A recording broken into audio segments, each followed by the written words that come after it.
on Twitter, there's a big tweet that popped out from Rashard Mendenhall about I'll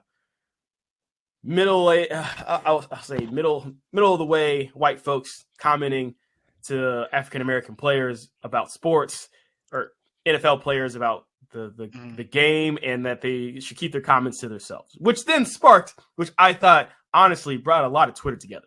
We have to think about it.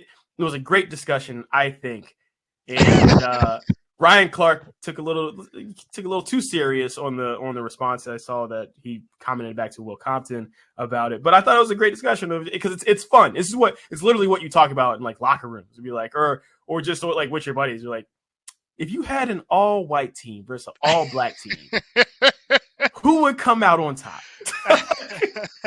Who hasn't had that discussion? It's just the tough thing is in this climate, it's a little tricky, right?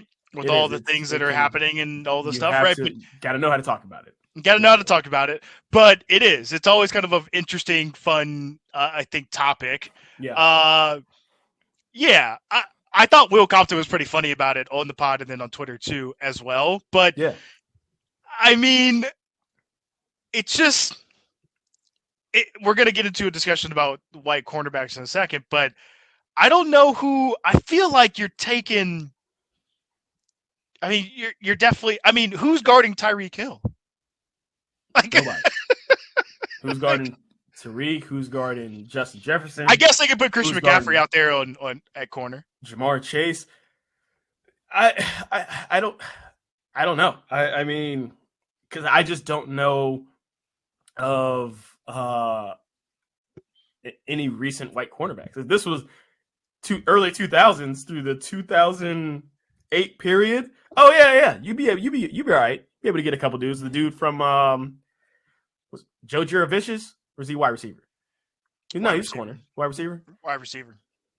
Jason Sehorn is the last great, very good corner. He was good. Right.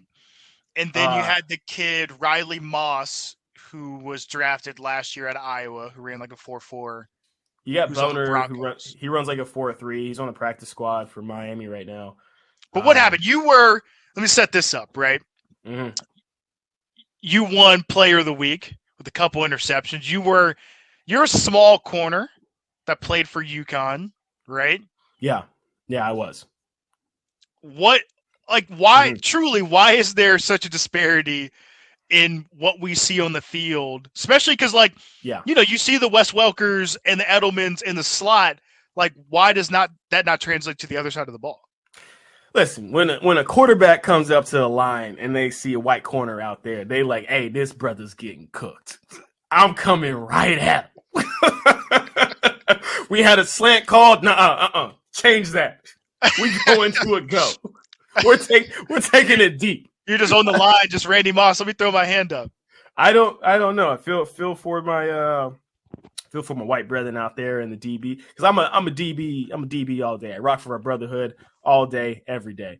I don't know why. I don't know why you just don't see it. You don't see a lot of white corners. You do see white safety.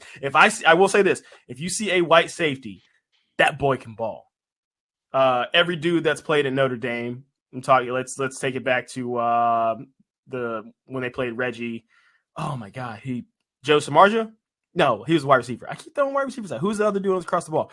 He was a receiver, and he pitched as well. If I see a white safety, that dude. Who's the dude on the Vikings? What's his name? I can't think of his name. I can't think of his name right now.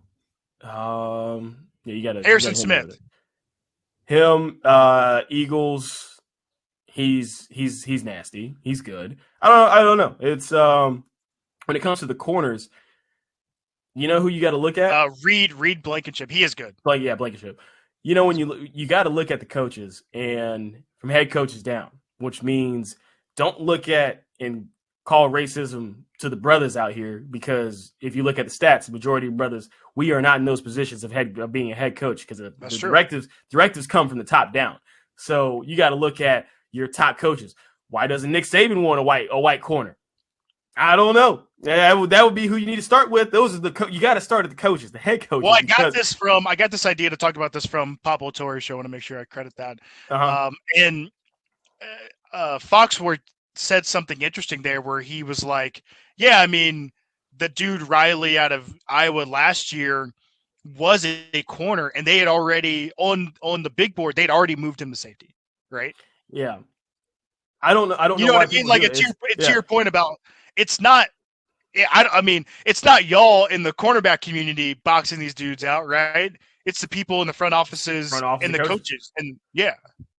I don't know. They're like, man, he doesn't have the hips to rotate with a Tyreek Hill out there. But you know what? He's sound fundamentally. He's got the intangibles. We can throw him back there about 20 yards deep, let him play middle of the field. Let him use that intelligence. He can go left. He can go right. Next thing you know, that's consistency coming down the lane for some tackles, maybe some INTs. But when he go on the outside, it's going to be a liability. You know what hurt everybody? Remember the Titans? Put Ryan Gosling out there. Ryan Gosling set the tone for white cornerbacks. They should have. We all know Hollywood can stretch the truth as much as they want. They could have just had a brother out there struggling. Now the whole notion of white corners is a full liability out there.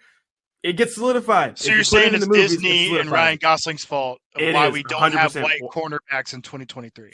100%. If they would have just put a brother out there and just be like, hey, brother's having a tough game, we got to put Petey back out there, no one would have batted an eyelash. But then you put Ryan Gosling out there, they're like, see, told you, white folks can't cover.